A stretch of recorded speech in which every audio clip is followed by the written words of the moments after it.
오셨어요? 자동차에 발을 밟혔어요. 오른쪽 발인가요? 네네. 통증이 많이 심하신가요? 가장 심한 정도를 10점 정도로 했을 때 현재 몇 점 정도 되세요? 걸을 때 한 7점 정도? 가만히 있을 때는 어떠세요? 가만히 있으면은 좀 괜찮고요. 한 2점 정도 되는 것 같아요. 네, 알겠습니다. 진료 구역으로 안내해 드릴게요. 네.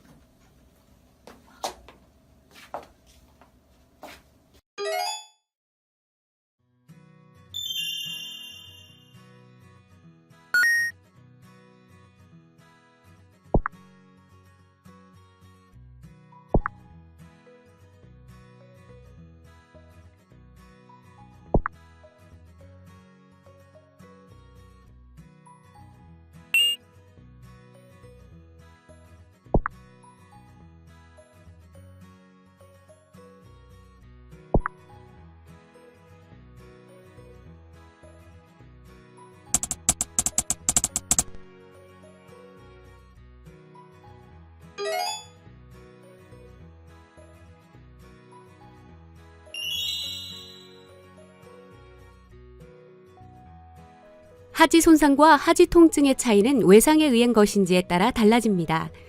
이는 환자 레벨을 결정하는 데는 큰 차이를 보이지 않을 수 있지만 외상에 의해 하지에 통증이 발생한 경우 단순히 통증이 있다는 이유로 하지 통증을 선택하게 되면 환자에 대한 데이터가 왜곡될 수 있습니다.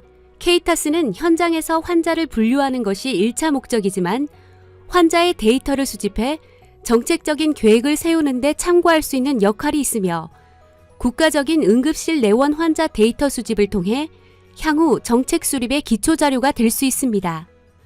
외상이 없는 환자의 경우 내과적인 질환과 연관이 될 수 있으므로 활력 징후 및 기저질환에 대해 한 번 더 고려해야 하며 또한 말초 부위의 통증은 누르거나 움직일 때가 아닌 가만히 있는 상태의 것을 선택할 수 있습니다. 통증은 환자의 호소하는 정도와 환자의 표정 등의 간접적인 요소를 고려하여 분류 담당자가 결정해야 합니다.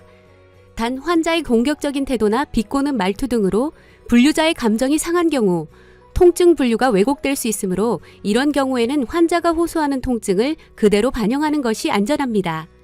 또한 중심성 통증의 경우 환자가 통증 정도를 왜곡하는 것이 명백하지 않은 경우 분류자가 환자가 호소하는 통증의 정도보다 낮게 평가할 때 말초성 통증보다 잠재적 위험이 높을 수 있다는 사실을 기억하고 주의를 기울여야 합니다.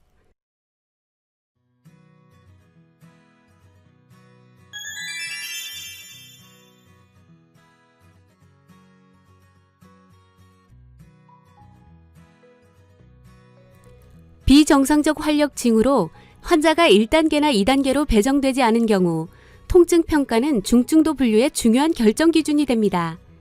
심각한 질환과 손상의 증상을 신속히 파악하고 증상을 효율적으로 조절하는 것을 돕기 위하여 통증의 중증도를 측정합니다. 중증도 분류를 위해 통증은 통증의 정도, 위치, 기간에 따라 분류됩니다. 중심성 통증은 체강이나 장기에서 기원하며 생명이 위독하거나 사지의 소실 위험이 있는 상황과 관련이 있을 수 있습니다. 말초성 통증은 피부, 연조직, 중추골격 혹은 심각한 질환일 가능성이 낮은 표재성 장기에서 기원합니다.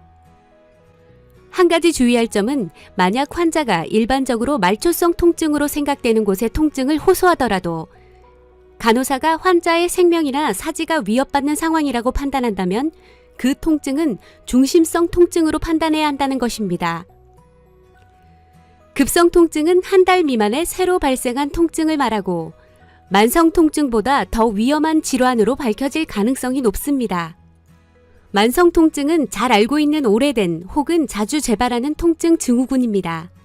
만약 환자가 주관적, 객관적 증후와 함께 심한 급성 혹은 만성 통증을 호소한다면 급성으로 분류하여야 합니다. 통증을 바탕으로 케이타스 단계를 배정할 때 아래의 항목을 조합하여 결정하게 됩니다. 10점 리커트 척도를 기준으로 통증의 중증도에 대한 환자의 보고로 경증, 중증도, 중증의 구분, 통증의 위치와 위험의 잠재성으로 중심성 혹은 말초성으로 구분, 통증의 지속시간과 양상으로 급성 혹은 만성으로 구분, 통증에 대한 환자의 반응에 대한 간호사의 주관적 평가와 통증에 대한 환자의 생리적 반응에 대한 구분이 있습니다.